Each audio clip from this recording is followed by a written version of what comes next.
Berpikir positif di segala kondisi.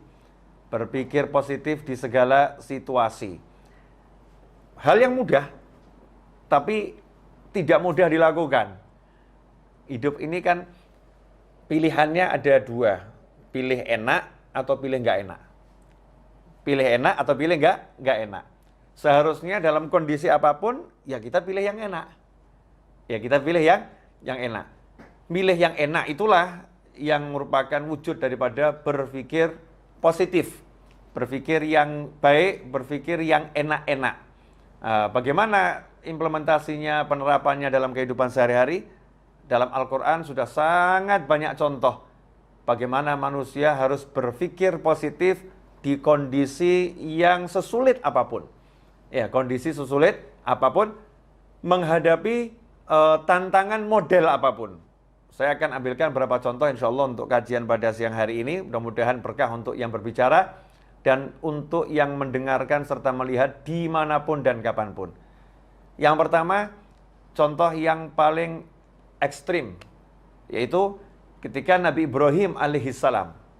Nabi Ibrahim alaihissalam sudah dibelenggu, diikat, kemudian api sudah dibakar, dan perlu dijelaskan apinya bukan sembarang api.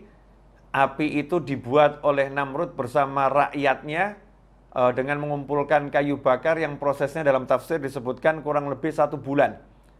Kemudian tempat lapangan untuk menampung kayu bakar itu pun dibuat sedemikian rupa seperti tungku. Tanahnya digali, kayu bakarnya dikumpulkan, ditumpuk di situ, kemudian api dinyalakan. Hasilnya panasnya maksimal sehingga mampu membakar burung yang terbang jarak 1 mil, 1,5 kilo di atas api tersebut. Burungnya akan terpanggang hidup-hidup. Nah, bayangkan Nabi Ibrahim alaihissalam nggak punya teman, nggak punya siapa-siapa, ya, diikat, akan dilemparkan dalam kobaran api yang luar biasa tersebut. Nalar manusia akan mengatakan nggak mungkin selamat, nggak mungkin menang melawan kondisi yang seperti ini, sendiri terbelenggu. Tapi subhanallah, datanglah bantuan dari Allah subhanahu wa ta'ala. Bantuan itu lewat makhluk-makhluk Allah yang berdatangan, baik itu malaikat, sampai pun kata, semuanya menawarkan bantuan kepada Nabi Ibrahim alaihissalam. Tapi saat itu Nabi Ibrahim alaihissalam pada puncak cinta yang luar biasa, sehingga Nabi Ibrahim mengatakan ilmuhu bihali kafani ansuali. Allah tahu keadaanku, biar Allah sendiri yang langsung ngurus aku nanti. Biar Allah yang langsung ngurus aku. Nah, ini jangan dicontoh loh ya. Ini tingkat cinta yang tinggi. Kita biar Allah yang ngurus kita, tapi kalau kesah terus. Nabi Ibrahim datangi malaikat Jibril alaihissalam. Saya akan tolong kamu. Maka Nabi Ibrahim mengatakan, Allah maha mengerti kondisi saya, biar Allah yang ngurus saya. Ya udah kalau begitu kamu minta sama Allah. Ya itu karena Allah tahu saya nggak minta sama Allah. Ini yang boleh ngomong gini, yang memang kelasnya kelas Nabi Ibrahim alaihissalam. Kalau kita ini kelas orang-orang yang banyak keluh kesah nih ya minta. Ya nunjukkan kebutuhan yang luar biasa. Nabi Ibrahim alaihissalam kelasnya kelas manja. Jatuh cinta berat pada Allah subhanahu wa ta'ala. Hasilnya apa? Beliau berpikir positif, ya akan ada pertolongan langsung dari Allah ta'ala. Allah akan menyelamatkan dengan caranya Allah, yang saat itu tidak ada satu makhluk Allah pun, bahkan malaikat Jibril alaihissalam, ya, tidak pernah berpikir bahwasannya api itu akan menjadi penyelamat untuk Nabi Ibrahim alaihissalam. Karena sejak malaikat Jibril itu diciptakan, melihat api itu selalu membakar. Api itu membakar. Ya, api itu sifatnya membakar, nggak berubah. Tetapi hari itu Allah subhanahu wa ta'ala merubah. Ya narukuni bardan wa salaman ala Ibrahim. Hai api, kata Allah ta'ala. Jadi Allah langsung bicara kepada sumber masalahnya. Masalahnya di mana? Kayu bakarnya? Bukan.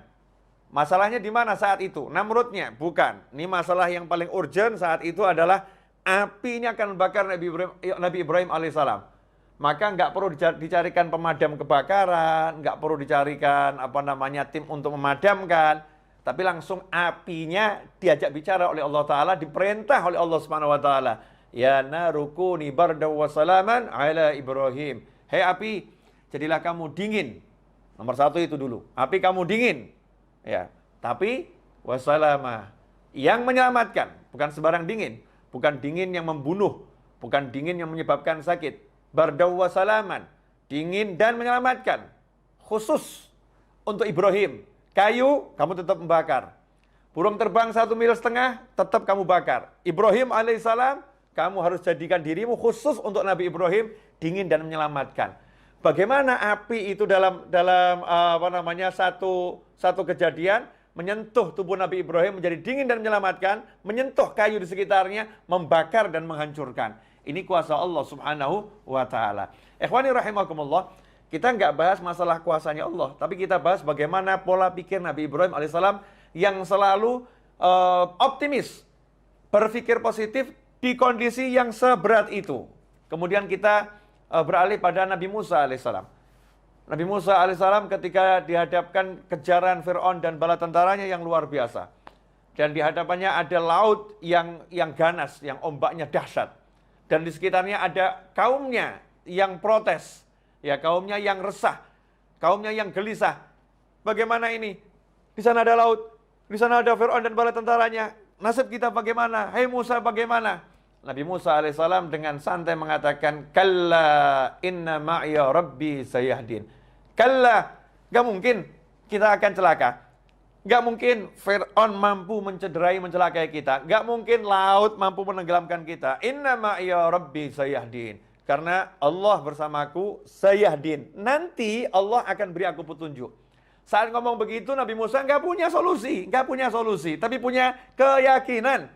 Punya pikiran yang positif. Pasti Allah akan berikan jalan keluar. Pasti Allah akan berikan solusi. Hasilnya Allah berikan solusi yang di luar nalar. Seperti api tadi di luar nalar, maka solusinya juga di luar nalar. Apa ini? Masalahnya kalau lewat terus ada laut. Kapal nggak punya. Ini orang-orang nggak ahli renang, hidupnya di padang Sahara, nggak pernah belajar berenang. Ya. Senjata nggak ada. Mau ngelawan Fir'aun dan bala tentara, ini konyol. Nggak punya apa-apa ini. Mau terjun ke laut juga sama konyol. Terus bagaimana? Allah Ta'ala jadikan lautnya itu jalan keluar. Allah Ta'ala jadikan lautnya itu solusi. Caranya bagaimana? Hei Musa, pukulkan tongkatmu itu ke laut.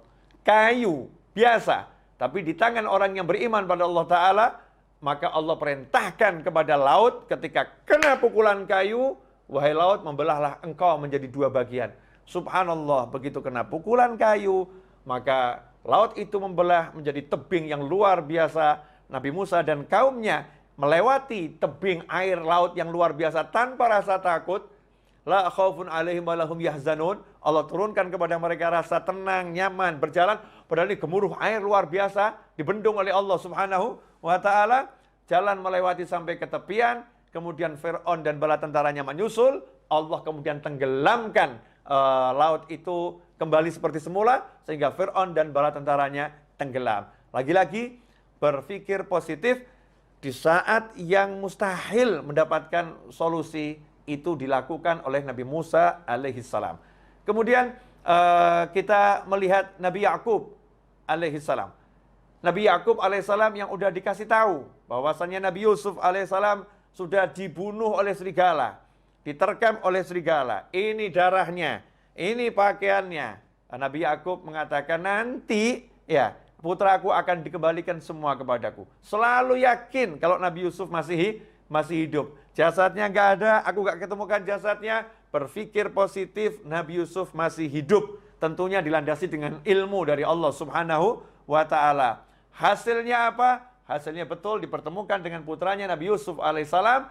Bahkan sudah menjadi seorang Perdana Menteri terpercaya di kerajaan Mesir yang punya kedudukan tinggi dan dicintai oleh masyarakat Mesir. Orang tuanya pun dimuliakan oleh Nabi Yusuf alaihissalam. Keluarganya pun dimuliakan oleh Nabi Yusuf alaihissalam. Setelah perjalanan panjang yang dibuang ke sumur, dijual sebagai budak, masuk ke penjara, akhirnya menjadi seorang yang luar biasa. Lagi-lagi Nabi Yusuf berpikir positif, ayahnya berpikir positif. Kemudian kalau kita lihat kepada Nabi Ismail alaihissalam beserta ibunya.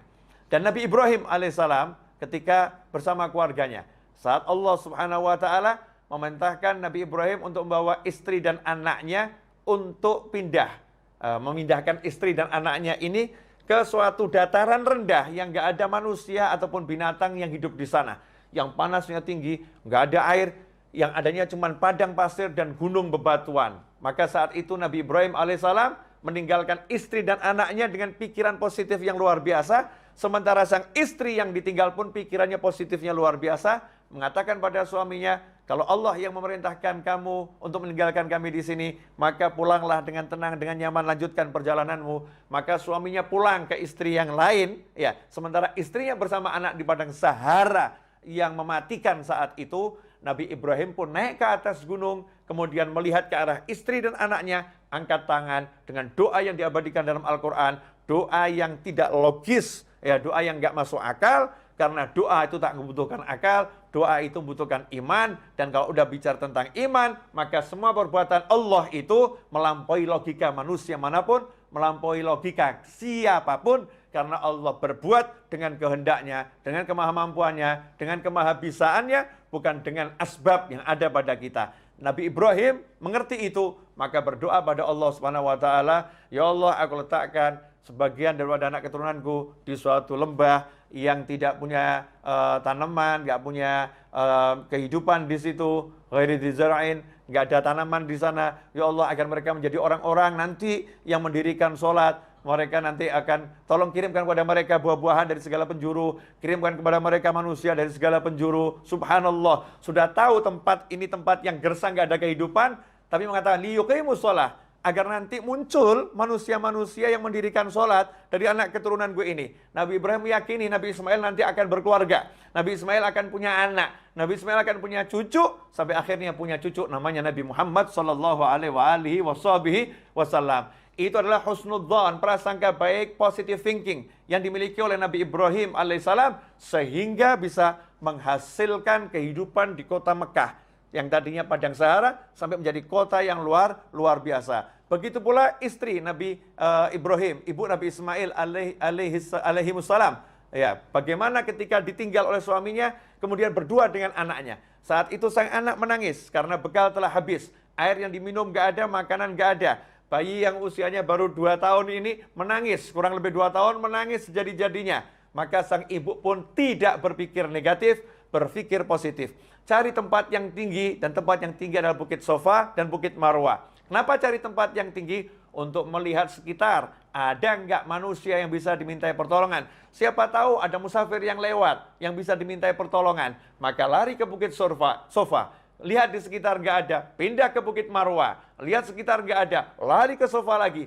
Berulang kali di Sofa dan Marwah dengan positive thinking, Allah akan memberikan solusi untuk masalah saya ini. Subhanallah, karena minta solusinya dari Allah Subhanahu wa taala, maka Allah berikan solusi itu di kaki bayi Ismail alaihissalam yang menjejak-jejakkan kaki ke bumi, tiba-tiba memuncrat air yang keras yang luar biasa yang akhirnya menjadi air Zam-Zam. Hingga hari ini dan sampai hari kiamat, air itu akan menjadi sumber kehidupan umat manusia. Ini karena positive thinking dari ibunya Nabi Ismail alaihissalam. Kemudian kita lihat Nabi Ismail alaihissalam ketika akan disembelih, ya, perintah menyembelih Nabi Ismail alaihissalam dengan santai dan positive thinking mengatakan kepada ayahnya kondisi yang seperti itu, ya abatif alma tu'mar, wahai ayahku, lakukan yang diperintahkan kepadamu. Satajidu ini insyaallah minas sabirin. Insyaallah engkau akan dapati aku termasuk orang-orang yang sabar menghadapi masalah ini. Apa yang terjadi? Allah Ta'ala jadikan leher Nabi Ismail tidak bisa disentuh oleh pisau, ya. Pisau yang tajam nggak bisa menyentuh leher Nabi Ismail. Leher itu menjadi seperti baja yang luar biasa. Kemudian Allah katakan pada Nabi Ibrahim alaihissalam, engkau telah melaksanakan arti mimpimu, maka sekarang kami datangkan domba dari surga sebagai ganti untuk Nabi Ismail alaihissalam. Maka saat itulah diganti domba yang disembelih, Nabi Ismail pun selamat. Karena positive thinking dari ayah, positive thinking dari anak menghasilkan sesuatu yang luar biasa. Ikhwani rahimakumullah. Kalau kita dihadapi satu masalah, kemudian kita itu menyerah dengan masalah, berarti kita seperti manusia yang nggak punya Tuhan. Manusia nggak punya Allah Subhanahu wa ta'ala. Jangan pernah menyerah menghadapi kehidupan model apapun dan model bagaimanapun. Karena yang menguasai hidup ini bukan makhluk. Yang menguasai hidup ini bukan ciptaan. Tapi hidup ini dikuasai oleh yang maha mencipta, yaitu Allah Subhanahu wa ta'ala. Semuanya adalah makhluk Allah. dan semuanya adalah ciptaan Allah Ta'ala. Maka apapun kondisinya, apapun masalahnya, kita berpikir positif, Allah akan berikan solusi. Allah akan berikan jalan keluar. Bagaimana caranya? Allah telah menjelaskan, "Wa may yattaqillaha yaj'al lahu makhrajan wa yarzuqhu min haitsu la yahtasib." Siapa yang bertakwa pada Allah, "Wa may yattaqillaha yaj'al lahu makhraja." Allah akan selalu memberikan solusi. Allah akan selalu memberikan jalan keluar. "Wa yarzuqhu min haitsu la yahtasib." Bahkan Allah menambahin, bukan cuma solusi jalan keluar, dan Allah akan senantiasa selalu terus-menerus memberikan rezeki dari arah yang nggak pernah dia nalar, dari arah yang nggak pernah bisa dia perhitungkan, dari arah yang nggak pernah dia sangka. Rezeki Allah sifatnya surprise untuk dia, kejutan yang menyenangkan untuknya. Karena apa? Karena takwa pada Allah Ta'ala, melaksanakan perintah Allah, menjauhi larangan Allah. Itulah cara agar kita bisa berpikir positif. Ya, berpikir positif artinya apapun masalahnya, kita jadikan takwa sebagai kendaraan. Takwa sebagai sumber solusi dari langit. Takwa sebagai sumber pertolongan dari Allah Subhanahu wa Ta'ala.